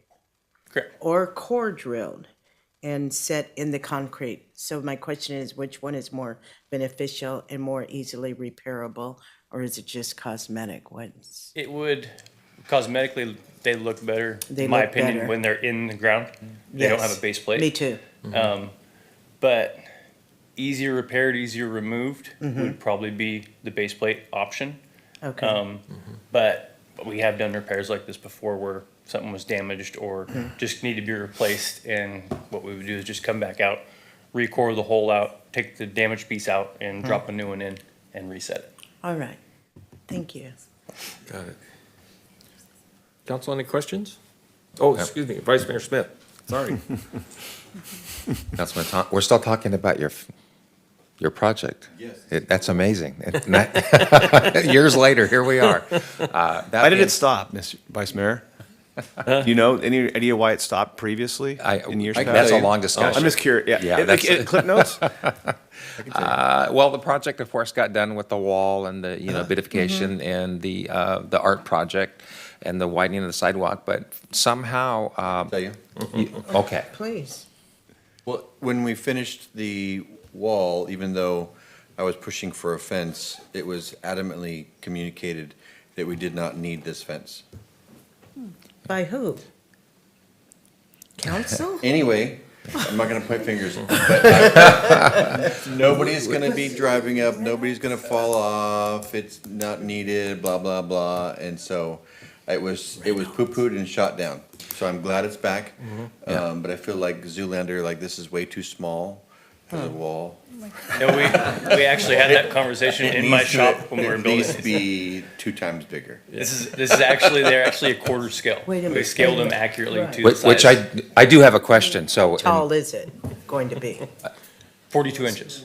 Okay. 40, yeah, so there's actual standards and safety Yes. codes and all of that that go to this. And so this is more of an engineering question, but that, of course, was supposed to be, and my issue was, I was promised a safe bike passage, because I bike from that Right. part of town over here regularly. And so my concern is with that particular type of railing system, if you remember when you were a kid and you got too close to the fence, or when you're riding a horse and they tried to knock you off with the tree branches? So I'm just thinking if it's a two-way, and then adequate passage, and then is there any kind of safety measure with that fence if I got too close and I started to rub, would it pull me over and flip me into the oncoming traffic? I mean, if you're a biker, you think about that kind of stuff. Okay. And I just was kind of curious if there's anything kind of built into that. So, at my age and stage in life, I get too close to that fence, It doesn't come with a bumper rail, does it? No, I need a bumper rail. no bumpers. It's Training wheels. building them out of horizontal rail, like all of these examples are. The only things that hit is going to be your every 7 feet your uprights. Yeah. Hopefully stop you rather than throw you over the rail. Maybe you go into the sidewalk would be a little better. Well, the K-rail, the whole purpose of that, of course, is to redirect the vehicle if it does come up, right? Correct. So, Yeah, these are anyway, not just- made for that part. But Yeah. No K-rail system for the bicyclists. No, not that I know. You're on your own. Yeah. All right, I'm done. Just having a little fun with it, Well, actually. when you're coming down the hill, you'll be on the side away from the railing, so you're getting speed on the side of the wall. If you're on the This is right true. side of the sidewalk. This is Yeah. true. Yeah, correct. He could just walk his bike. That's true too. Which I do now, because it's not legal to ride it. Oh, okay. Anyway, enough of that. Councilman Thompson is in the queue. Thank you. Number one, I'm very much in support of something like this happen. A couple things of concern is longevity for this, and so repairability, durability are huge parts of this. For example, at the roundabout by Boss Burger, there's been damage there, and whole lot of repair. For whatever reason, you know, it's curved and whatnot. Up Highway 70, they are actually installing new railing on a section of that. And the way that they're doing it is putting, instead of your proposal, which has the horizontal on all of them in between each post, they're attaching the horizontal against the post so that if a car were to hit it, you know, my guess is that, I don't know, but judging just by sight, the verticals are a little bit wider than the horizontals, and so there's a little bit of reveal there. Is that accurate? Or are they exactly the same? What we would, you don't usually do it exactly the same. The inset and this one, you can see it a little bit more. Yeah, I can see the inset from here. Where they inset inside of there when you weld them on. Yeah.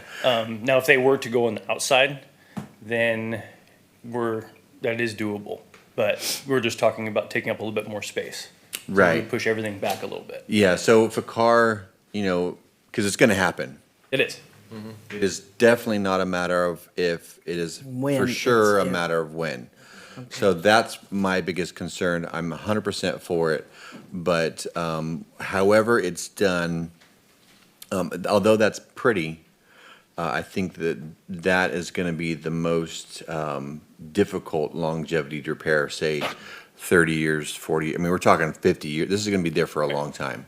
You know, you've retired, you've decided to go into politics, and you're no longer a welder. God bless you.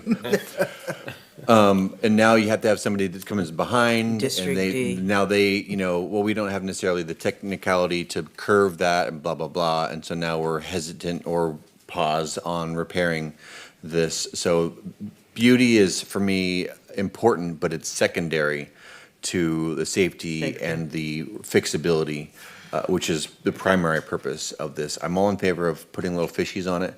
But again, if we have, for me, I would want something that is just straight vertical, you know, whether that one or that one, and those rails are on the outside of the post so that if a car hits it, it's going to be sliding along those posts and actually kind of keeping it, putting it back in, as opposed to, you know, running and possibly hitting one of those verticals. And that's where a lot of, you know, bending it back versus, you know, hitting one of those verticals, because that damage isn't going to be isolated to that one post, as you and I both know, especially with those posts are all in between. It's going to continue to push that pressure down, and there's going to be a lot of, depending on how big the car is. Right. You know, that's going to push that. That's going to be a lot of damage. So, whether if it can be easily fixed by post or by surface mount, I don't care. Whatever, if they both can be fixed the same, great. I think surface mount is going to be quicker. But for me, I would like to see an idea where the vertical or the horizontals are on the outside, unless there's not consensus on that. But that's something for me, that way it's easy. You can pull those puppies off. You can replace them. You know, there's not going to be as much collateral pushing of those verticals down the hill. Right.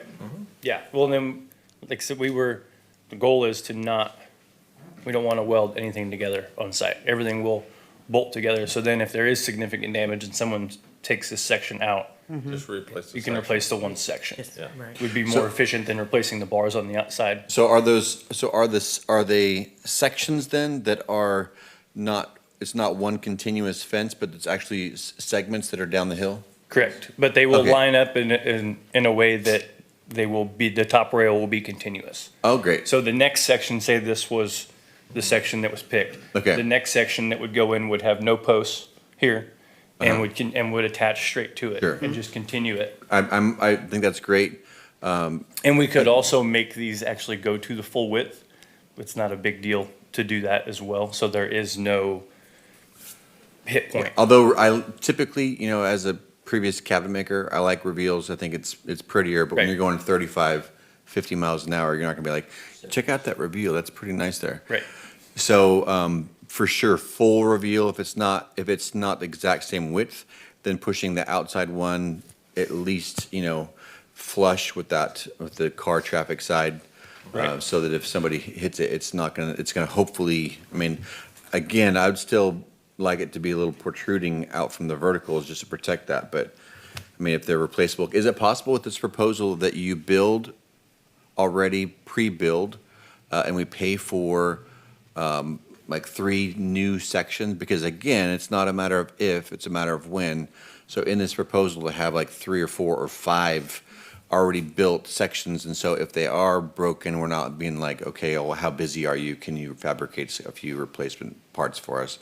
That they're already ready to go, that we've already paid for. Now it's a matter of just installation. That was part of our plan, was to do at least, depending on what the links end up being, because at the ends, sometimes you end up with an oddball, which we could do those ones as well, or kind of determine what everybody thinks of where the most problem area could be. But like the long links, if there's 2, you would get 2 of those to store and have, and they're already complete, like you said. And then if there's the end or certain areas might have a little bit of curve to them where they end, or we Right. can do those as well. But the majority of it should be 2 standard panels all the way up. Great.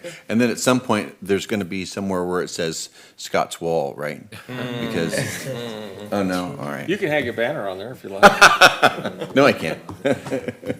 Councilman Reynolds is next in the queue. Okay, thank you. Yeah, I remember this all very clearly. This was part of the design, not that. That's a new design by your artistry, but we had 3 or 4 options that we went over. And it was a lot. Ad nauseum. And I can't believe that just sort of went away. I don't, yeah, obviously we need a fence there. Right. And that will finish it off aesthetically as well, not only preventing Vice Mayor Smith from being educated on the difference between an abrasion and a contusion, but. I've had both. I've had both. But anyway, I'm looking forward to this being fixed. I know that when Scott was vice mayor, he brought this up, and it was, I had been hearing about it from my wife for decades about how ugly that chain link fence was and all of that. So I'm really looking forward to this project. And the, I think it was brought up about matching around the roundabout, because it all needs to be tied together. Yeah, so we actually went and we measured the roundabout. And Okay, great. I didn't realize how many sections are actually missing until you really walk and start looking. And then the other spot was the chain link underneath the train bridge coming down, where that I chain was link really goes up. It was surprised just that- certain areas that we were asked to look at. And I was surprised at that design from the beginning, that it wasn't designed with modules that could be replaced. right. It And this would be- is a little bit heavier than what is Yes. existing at the roundabout. The roundabout looks None- really nice. None of it's gonna stop a car, maybe a No. bicycle, but not a car. And, but I'm just looking forward to the aesthetics and having it finished off, because that is the back door of our gateway to our town, so. Right. And that would be our goal. We'd like to tie the town together kind of with this design, and we could put it, it's something that could potentially And go you did an anywhere. amazing job on the gates at Riverbend. So Thank you. Thank you. All right. One last question. Sure. Councilman Thompson. Is it possible then after this that you look at those missing sections of the roundabout and give us a proposal for, or I guess we have to open an RFP, but you could submit a proposal for the roundabout and the missing sections that are there? We were going to submit a proposal to replace all of it, actually, Okay. to match this, because it's a little bit different than what's there existing. And so we were going to propose to eliminate what's there and damaged and make everything kind of come together and match. Tie together. Gotcha. And with that, because this only has the fishies, which is awesome, whereas the current roundabout has the 3 industries that Orville's known for. Right. Timber and gold are also on the roundabout. And we could do that as well. Okay. We have a CNC machine. We cut all our own artwork. Wonderful. And all that stuff. All right. Councilman Reynolds, you back in the queue? Yes, sorry.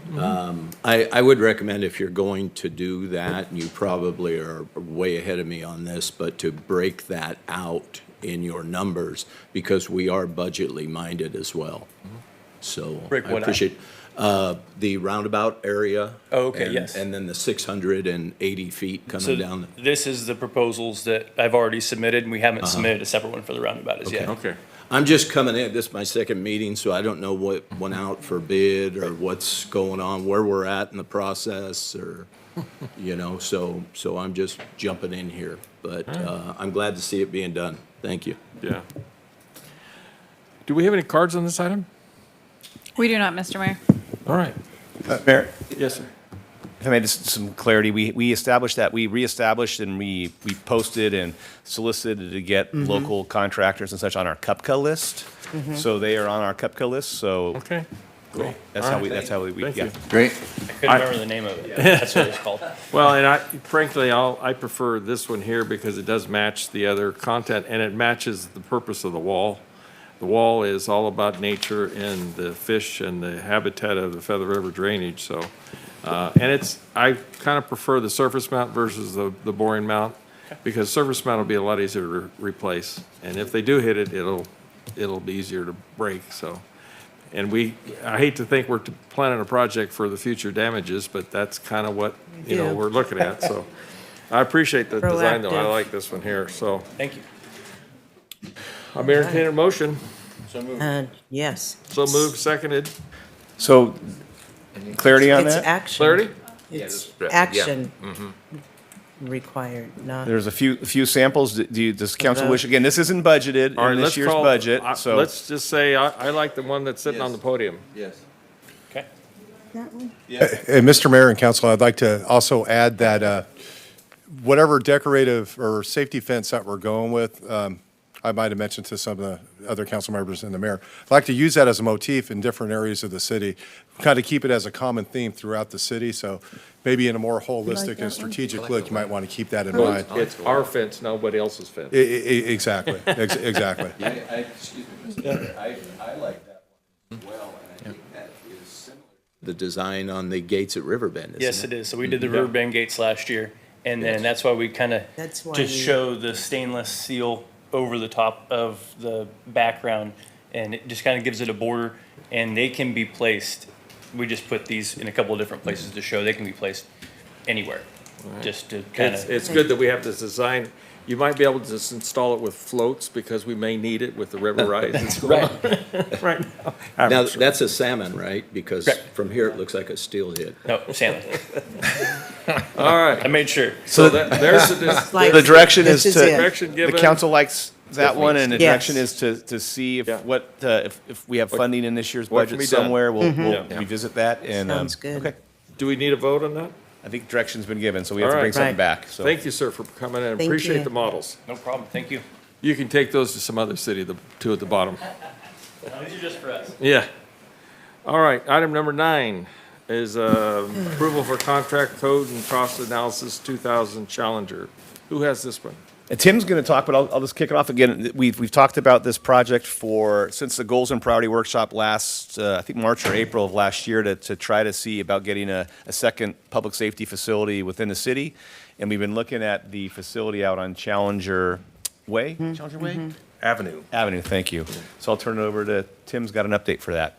Good evening, council members, vice mayor, mayor. I have a draft contract for your review and approval. And a little background on this, so we have a facility, 2000 Challenger Avenue. It's the commercial development center right now. It's perfect for a firefighter / cop shop, though. The facility was designed in 1991, constructed in 1995. 1994 was a major earthquake in Northridge, California, and that's caused a significant update to the California Building Code. This facility is not designed to the California Building Code of 1994 or later. And from the commercial use that it is right now to a first responder facility, we need to make sure that it is built up to snuff and can survive an earthquake or windstorm or whatever, but the concern here is the Northridge earthquake. The output of this is the designer will look at structural safety, essential services, which is whole building generator equipment, special storage, engine access, things like that. Life safety, which is the type of construction, the fire separation, and fire protection. Disabled access, because we still need access to firefighter facilities. Emergency compliance, so energy compliance required for renovations under our current California Building Code. And the biggest one that I think is the cost analysis. What's it gonna cost to retrograde or retrofit this to withstand the current earthquake codes? Not only that, but we'll get a rough order of magnitude, within $1 million or $2 million of what it will cost to turn this facility into a fire station, so that we know if it's worth the squeeze to go after this facility or if we go greenfield somewhere else. Okay. Fair enough. If y'all remember, I think it's fair to say if you started from scratch, it's going to be probably in the Oh, $20 million range. right. So ultimately, we're really have high hopes that this facility can work out. We think it's in a great location. The design, the shell looks like a fire station. It's configured like that. Does. So It has ultimately, it's high just- bays, it's got Yeah. high equipment bays, it's got everything you need to work on a rig or to have Yeah, all the ultimately, it's storage. just meeting the engineering standards and the requirements of being a public safety facility. So this will get us in at least provide some clarity whether or not this is the right path to go down. Good idea. I remember when the building came, it was a modular, concrete bolted together. Concrete tilt-up. Concrete modular reassembled, because it was brought in from Idaho. Yeah, if you remember what it looks like inside, it looks like a honeycomb structure, Yeah. kind of. Yep. So the only concern really that we have is the diaphragm. So the roof diaphragm is what's going to hold the facility together in shaking from the earthquake. It's not going to be the foundation, it's going to be the roof. Right. And what we want to use this for, maybe we put a second level in there for dormitory. Sure. That's really what we need to look at. And Might see be able if to this add a building's- diaphragm there. Yeah. Yeah. All right, any questions?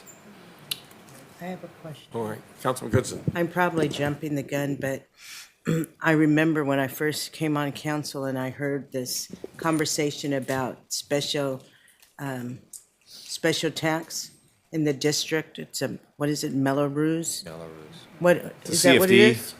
Community funding district, I believe. That's what it's. Yep. Okay, and CFD. I think it was started in Thermalito back in in the 80s.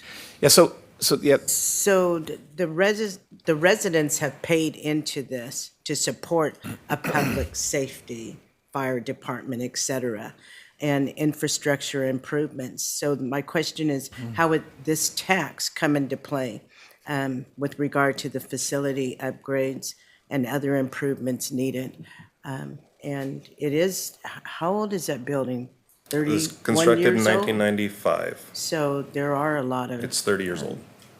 Yeah, so Bellows Roos was in 2006. that was in 2000. And ultimately, there's a little over $1 million, I That's what I believe, was in each gonna one of ask, those my next accounts. And question. there's two accounts. There's one for staffing and there's one for building. infrastructure. Okay, And the infrastructure one, once As the how debt much? service is paid off, will go away. The concern that I have is there's not a lot of revenue. There hasn't been a lot of development out there, so there's not a lot of revenue okay. coming in. It's 2006 and there's $1 million. oh, yeah. Yeah. It's- 20-ish, almost 20 years and $1 million. That's not a lot of That's not a revenue lot. generation. So we're trying to find something that we can get the most bang for our buck. So ultimately, it's Okay. an option. Vice Mayor Smith. Thank you, Mr. Mayor. Just real quick, so you mentioned going up another level, but there might be questions. So have you given this firm some latitude to come back with some recommendations as to how you might will be able be- to think outside the box, if you will? Lucky for us, the original designer of the facility Mm-hmm. is the one that I'm contemplating going to a contract with. Perfect. And we've had site visits and Imagine discussed that. Where'd you what's in find the art of him? the Yeah. possible. Yeah, that's awesome. Wow, Yeah. what a coincidence. Luckily, when we had the debacle in the basement, we found the original drawings for this, and Brian helped me find them. So we were able to figure out who built it, and I gave Okay. the guy a call, and Cool. he's all on board. All right, excellent. Okay, Thank you. thank I'd you. entertain a motion at this point unless there's any Oh, questions. absolutely. So moved, approve the contract for 2000 Challenger Avenue and analysis. Second? Call the roll, please.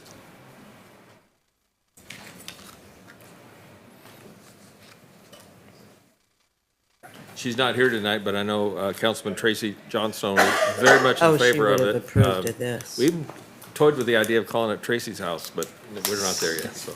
All right. Item number 10, approval of the digital signature policy. Now, wait, Tracy gets a house. Oh. Well, hey, I'm telling you. All right, who's got number 10? I suppose I can do that, Mr. Mayor. This is the item before you is it's been an item that we've been discussing for probably, I don't know, a number of months now, but ultimately a lot of agencies have moved to digital or electronic signatures. And if you read the policy, it explains the differences between digital and electronic. But what ultimately this policy would do is it would give your department heads the ability to utilize this tool if they wish to do so. And in today's day and age, it's 2025. It's a nice tool to have in order to expedite contracts and other documents that need to be signed. So it's for your approval, and happy to answer any questions. It's a no. Questions? Any cards on this item? It's a No, Mr. Mayor. No public comment? Council questions? It's a no-brainer. Entertain a motion. I move the, second. Moved and seconded. Call roll, please. We'll give it to Motion passes with 5 yeses, 2 absent. Scott's signature. How's that? All right, public hearings, none scheduled tonight. Public communication, again, we have any non-agenda item speakers? Do we have any? Adam? I do not have any pending, Okay. Mr. Mayor. I'm gonna add, right now, you've seen a lot of folks running around the place.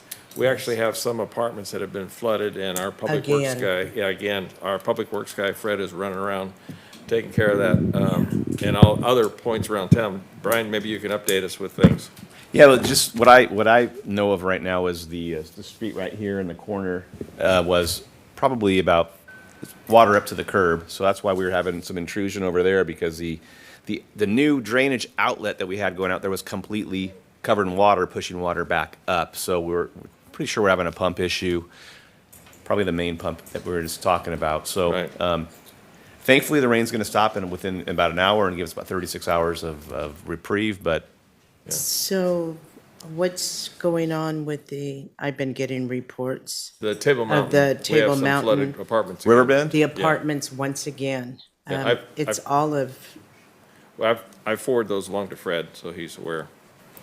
So I'm just saying that right now the storm is hitting us hard, so all of you, when you go home, make sure you got your waders. I guess it's not a good thing. Future agenda items from council? Any? Go ahead. Councilman Thompson.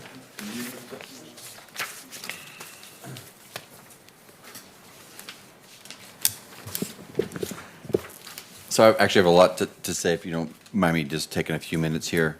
There's a lot been on the news lately just about, there's a little bit of a struggle with our federal government and the state of California regarding enforcing the law on public safety, especially in regards to individuals that are in the state that are illegal immigrants. And so there's a couple of cities in our state that are basically standing in favor of public safety over political ideologies that might harm our citizens. And so I put together a little declaration and just want to read it briefly and just present it to the council, not obviously tonight, there's a future agenda item, but I just want to make myself clear what this is about.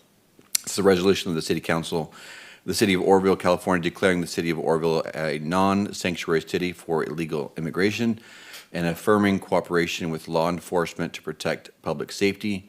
And this reads, whereas the City of Oroville is dedicated to upholding the United States Constitution and ensuring the safety and well-being of its residents. I mean, we all swore in our oath to protect the Constitution. And it says, whereas the city recognizes that safeguarding public safety is paramount and cooperation with federal, state, and local law enforcement agencies is essential to apprehend individuals who pose threat to the community regardless, and I want to emphasize this, regardless of their immigration status.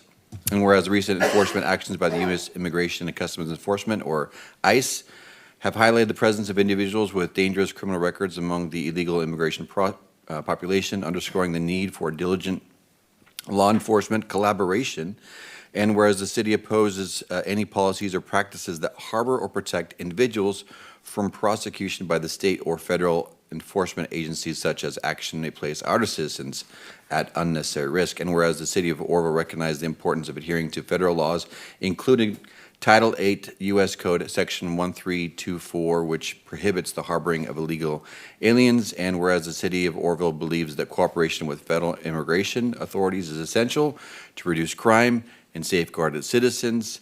And whereas the city of Orville, as a charter city, has the authority to adopt policies that prioritize the safety and security of its residents.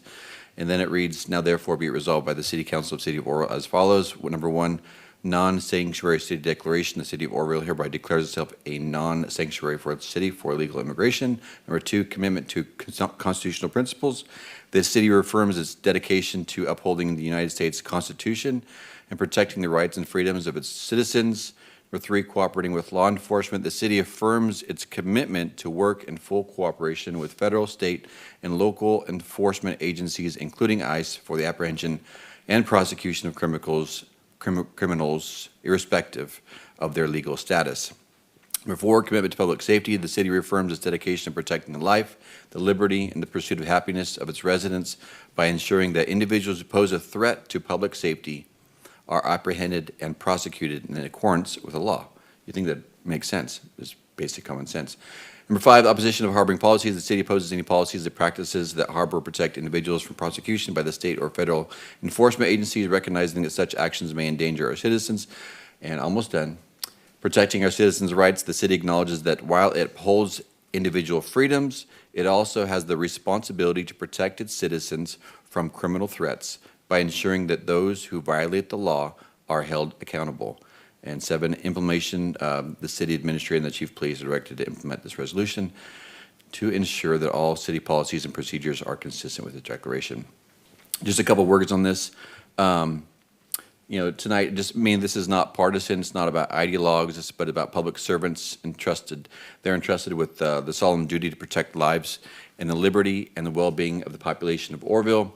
At the heart of this resolution is a fundamental question: will we uphold the rule of law, or will we allow our community to drift into lawlessness? Our founding fathers understood the importance of law and order, and John Adams once said, "We are a government of laws, not of men." This means that our laws must be upheld fairly and consistently, not selectively ignored when it suits a political agenda. Orville is a city that respects the Constitution and the sovereignty of our nation. We do not believe in harboring those who break the law, again, regardless if they are here legally or illegally, particularly those who threaten the safety of our citizens. We believe in protecting the innocent, upholding the law, and standing with those who risk their lives daily to enforce it. As President Theodore Roosevelt put it, no man is above the law, and no man is below it, nor do we ask any man's permission when we require him to obey it. This resolution does not target individuals based on race or nationality. It is about criminal behavior and the undeniable reality that law enforcement must have the ability to do their job without interference from politicians or policies that shield criminals from accountability. We've seen in recent years the tragic consequences of sanctuary cities across the country, where cities where law enforcement have been prohibited from cooperating with federal immigration authorities. I remember Kate Stein, who's 32 years old, killed by an illegal immigrant in San Francisco. This individual had been deported five times, and then shielded by Gavin Newsom's sanctuary policies in San Francisco. So what do we want for Orville? We want to be a city that values political ideologies over the safety of the family and of the children. If we believe in law and order, then if we believe in the safety of our people, and if we believe that Orville should stand for what is right, then we must pass that. And so the declaration is a statement of our values. We uphold the Constitution. We support law enforcement. We refuse to be intimidated. And again, this is not about hate or discrimination. It's about justice. It's not about division. It's about unity in the pursuit of a city that is safe, justice, and free from lawlessness. Orville is a proud city, a city of hardworking Americans, a city where we believe that laws matter and safety should never be compromised. And so I just hope that councilmen here, or mayor, vice mayor, would hopefully stand with me and put this on a future resolution. And I'm actually asking it not to be put on the next agenda. I'm asking for it to give weight to implementation, to look over our attorneys and actually put on the March 4th agenda. And there you have it. Appreciate your time. That's probably the longest time I've spoken. I'd like to go on the record as being the second to your request, Okay. council member. And I likewise, I support that. I think we have consensus. Let's put it on the March 4th agenda, if so be it. All right, thank you, sir. Thompson, Reynolds, you have anything else? No. Okay. We've said enough. I'd like to. Sure. Okay.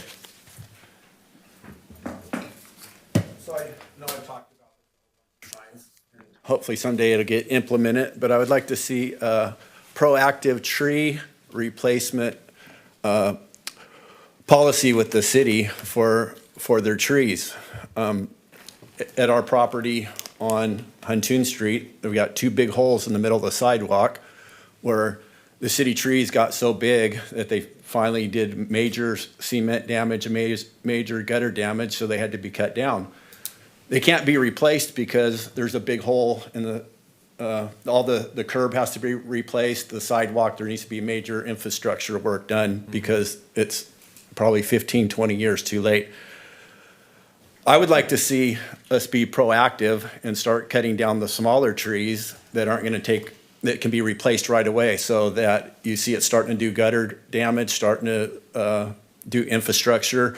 Cut it down and replace it right away. If we do 6 or 7, 10 a year, we'll have consistent replacement trees. We can't even plant a tree where those old ones were planted because it's gonna be years before they do the curb and gutter and all that replacement. If we'll just put a little energy and effort into listening to what I'm telling you.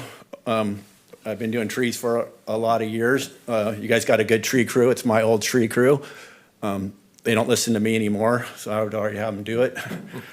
But a little bit of foresight, because the trees that are starting to do damage now that are smaller, you could cut them down, grind the stumps out, put them back in, really cheap cost. The ones that are 15, 20 years too late in front of our building is gonna take thousands and thousands and thousands of dollars and planning. And so if you guys could put it on the agenda and discuss it, it's a really smart idea. In the long run, it'll save the city a tremendous amount of money, and it will ensure that we continually have continuous new trees coming up. Because as the trees get bigger, they become hazardous and they start doing damage, and it's gonna happen to them all. We need to be proactive instead of reactive, and it will save our city millions of dollars. Thank you. Thanks, sir. All right, any correspondence? I don't see any on the agenda. No? No, sir. Well, that being said, I would call for adjournment of the meeting for the next regular Orville City Council meeting would be held February 18th, 2025 at 4 p.m. We are adjourned, folks, at